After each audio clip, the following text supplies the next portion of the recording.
Hello everybody and welcome back to Witchfix. I'm insanely tired because it is a Thursday in a working week and I've just finished reading quite a long book, but I wanted to get my thoughts out and talk to you guys about it because honestly I'm split on this one and that doesn't normally happen. Usually I either really love a book or I absolutely hate it and want to tear it to pieces, but this one had kind of pluses and minuses for me and I don't really know how I feel about it at the moment, but I hopefully will by the time I get to the end of this episode.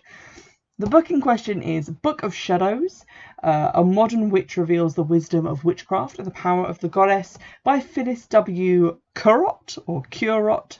And basically it is the story of Phyllis Curott herself, who is an American lawyer and kind of a big deal pagan-wise in that she's been very active interfaith-wise in introducing Wicca basically to the world of spirituality to be recognised by lots of different people. She heads up various different groups, covens, and has been involved in a lot of different things since the 1980s.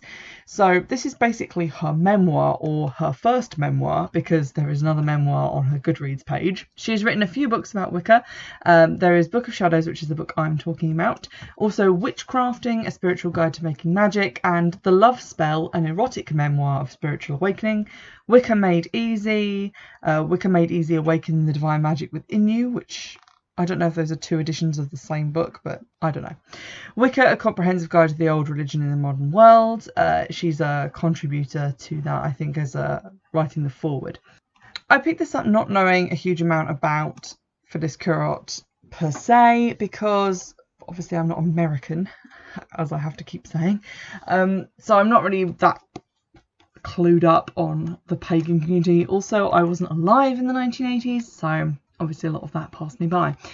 But I went into this book, I saw it on eBay and I was like, oh okay, that looks really cool. I previously read memoirs and really liked them. I read The Road to Nab End, which was like a memoir of growing up in Lancashire during the cotton boom and bust of like the post-Victorian era.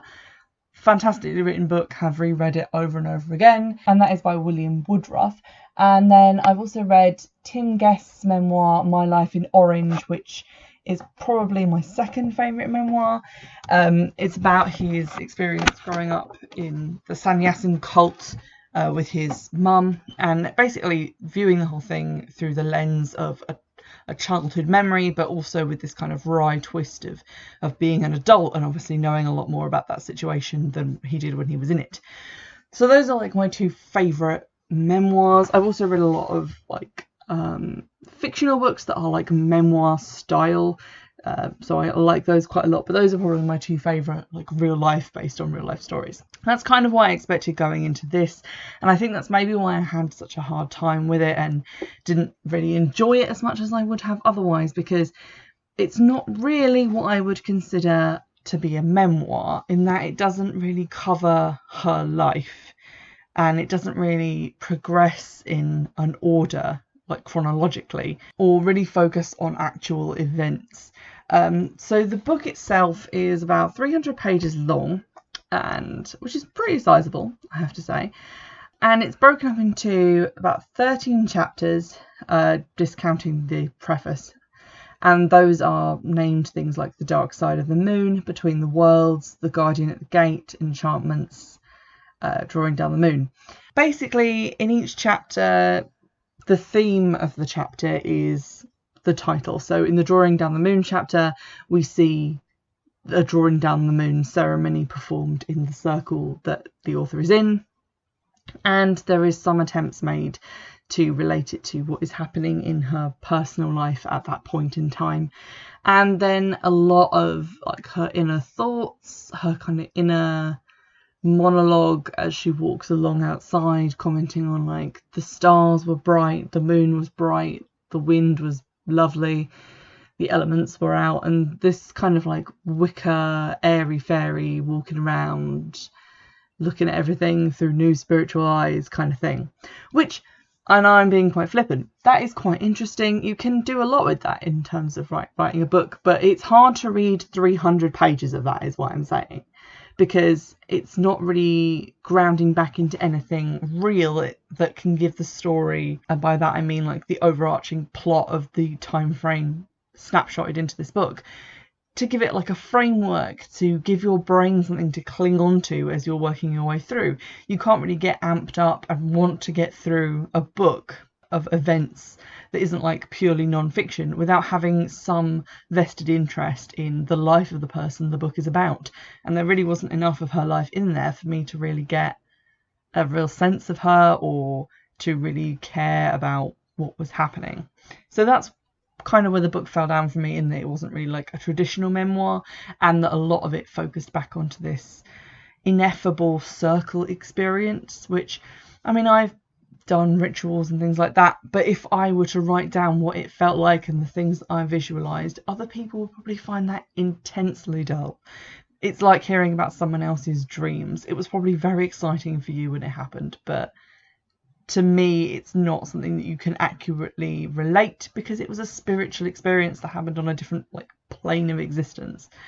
And trying to explain it to me, even if, as this book does, you go on for very, very long paragraphs over several pages, it's just never going to feel to me as wonderful as it did to you. And all that's going to happen is I'm going to start skimming. The other major stumbling block that I had trying to get into Book of Shadows is that the protagonist is a white lady in America of a certain age. She's not like super young, she's not super old, she's kind of like in the mid demographic.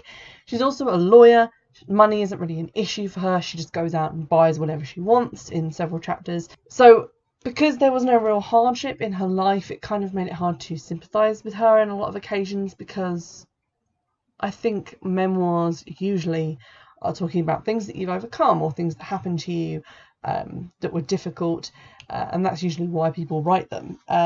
But for her, I didn't really feel like there was a lot of any real hardship. There was a lot of privilege, and to be honest, she didn't really have a huge amount to lose by coming out of the broom closet, because she wasn't really like, she wasn't married to someone who could take her kids away. She wasn't going to get discriminated against, really, because I mean, she's a lawyer, she could fight against that pretty easily. And I'm not saying that that's her fault. I'm just saying that it's hard to become invested in a story that has no real sense of overcoming anything, no real barriers. It kind of made me question why this memoir had been written at all. On the flip side of that, I did find some of it quite engaging. There were specific chapters, I think, that kind of jumped out at me as being more grounded in reality and in an actual narrative, so I could enjoy them a bit more. The ones I think that leapt out of me were Enchantments and As Above, So Below, and also the first two chapters, Dark Side of the Moon and The Hidden Children of the Goddess.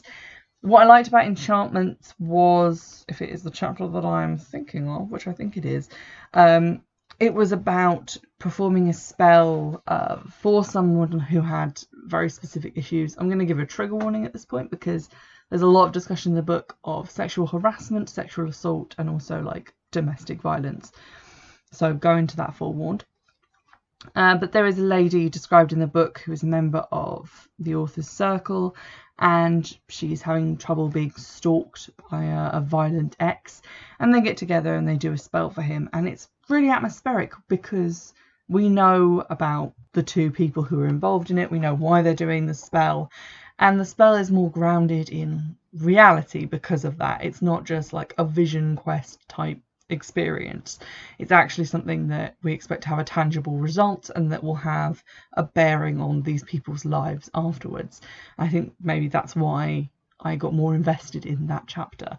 Similarly, at the start of the book, when it's talking about her finding Wicca and being introduced to it, I think at that point the kind of writing style hadn't really started to wear on me, so I was enjoying it a little bit more, although I found it just slightly off-putting, because I would just latch on to a detail, like she'd be saying like, oh yeah, I was living here and doing this as a job, and then there'd be a couple of like just paragraphs of how she felt about stuff, and then suddenly we'd be in a different decade, in a different job, with a different guy who she had mentioned previously, and I was confused. One of the issues that I had towards the start of the book is that obviously you run into this problem when people are writing like memoirs, in that a lot of what they're saying, like the speech and stuff, is them remembering a conversation that probably actually took place, but which they don't remember word for word, and that's fine, and they should probably fictionalise that and come up with, what the other person would have said. And I suppose they've got, if it's someone that they know quite well, which I got the feeling that obviously she knew the people in her circle quite well, you'd be able to speak with their voice and make it realistic for your reader. But I didn't really have that impression. At several points the text became quite didactic.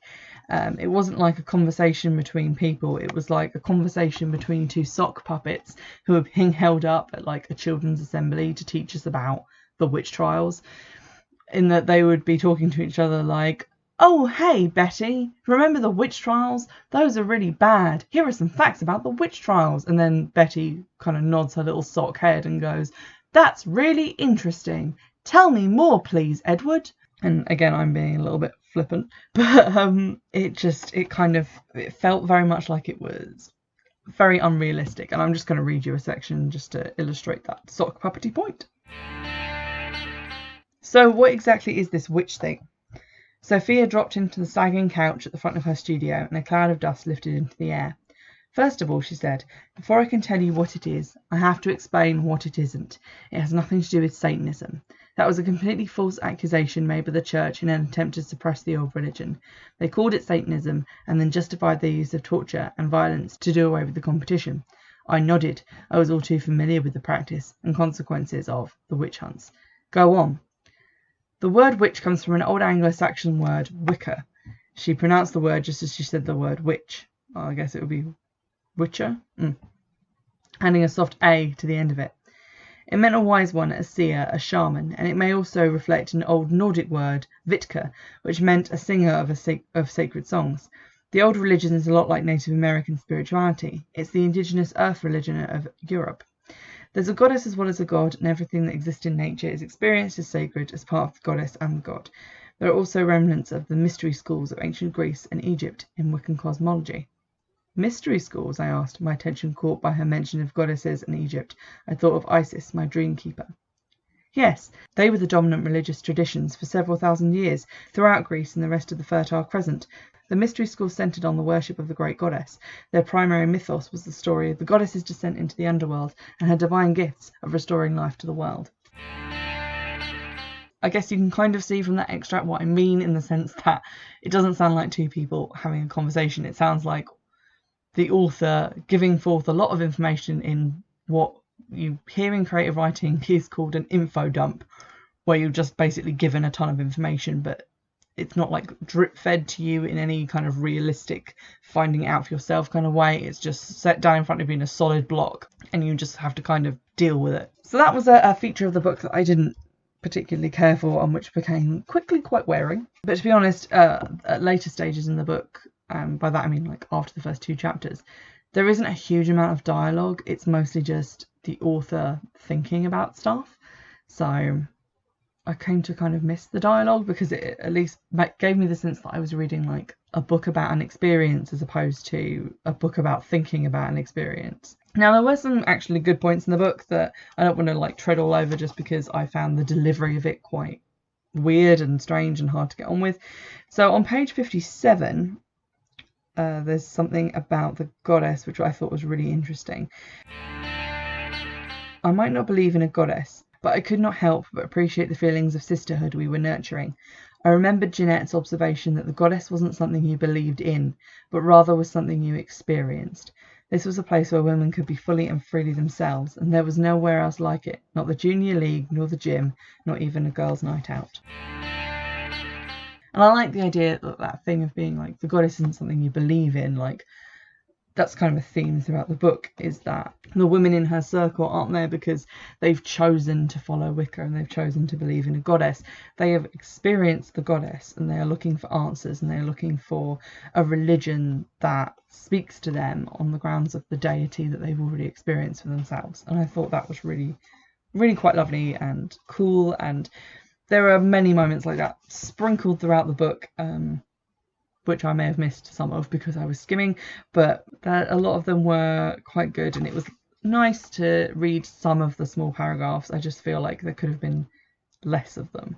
the kind of central plot, I guess, in that these are the experiences that the author has chosen to talk about when referring to like her real life in the mundane world, is the fact that she has started working at a big like record label as an attorney, and well, I think she's an associate to an attorney, and that he is sexually harassing her. And it's like the 1980s, and there isn't like a lot of recourse in terms of like well-trodden ground of lawsuits and HR departments that know how to deal with that kind of thing. So it's quite difficult for her. That's like basically the only thing we find out about her, really. And basically the only thing that she talks about in reference to her life outside of Wicca and outside of the circle. We don't really see her interact with her family or friends who are not known through Wicca, and I think that's maybe not like and that's not necessarily a bad thing. It's just something to be aware of if you go into a book thinking, oh, it's a memoir, it's going to be about a person and their everyday life with this other spiritual subject interwoven with that, because it kind of isn't. And although I don't think you can really say a plot of a memoir can be like unsatisfying, I did feel like it was a weird thing to focus on, because I don't know if it just wasn't resolved in any kind of real way, or if that resolution wasn't necessarily brought across that well through the text. But I didn't feel that the conclusion to that like one thread throughout the thing was specifically very well carried off, and not very satisfying to me as a reader. So it kind of felt like a strange thing to include, although I get why it was included, because there's a lot of comparison between feminism and Wicca, which is again quite well trodden ground, but this makes it a little bit more personal, and so that's a little bit more interesting to read, I guess. I think the thing is, a lot of the elements of this book are things that by turns intrigued and annoyed me. For example, hearing about someone's like ineffable experiences within a circle is intriguing the first time, but then it's like every chapter, and sometimes more than once, and then I started to feel like we were just never leaving and never setting your teeth into anything concrete and physically real. But other times I found it really engaging. I just feel like some variation would have been nice. Another example of this is at various points throughout the book, usually when a new topic is introduced, like the idea of drawing down the moon, or the goddesses of prophecy, or warrior goddesses, she kind of goes off on a tangent about things that she's read about different cultures and different warrior goddesses, and it kind of reads a bit like a Wikipedia article on the subject for like 3 pages, because it would just kind of briefly outline about 20 different myths from lots of different countries, and you're not going to remember any of them really that informative on anything, but it kind of just feels like flexing your research chops for the reader a little bit, although I'm sure she finds those subjects really interesting and the process of researching them really engaging. And there were a few little bits here and there that jumped out at me and made me think, oh, I really want to read more about that and research it in my own time. But there was just so much of it, and it happened like every chapter. We were getting this like barrage of basically cliff notes of mythology that I was just like, oh, I feel like this book could have been a lot shorter if we just hadn't put all of that stuff in. So again, at sometimes it was really interesting, and then at other times I was just kind of paging through it like, when am I going to get to being in a room with recognisable real people and actual things happening, instead of just ruminations and homework. So I think as a memoir it doesn't really work, and I don't really think that it should really count as a memoir. What it is, basically, I think, is kind of a Wicca 101 book, in that it breaks down these concepts chapter by chapter of like how a circle works and why we use a cone of power and drawing down the moon and using divination.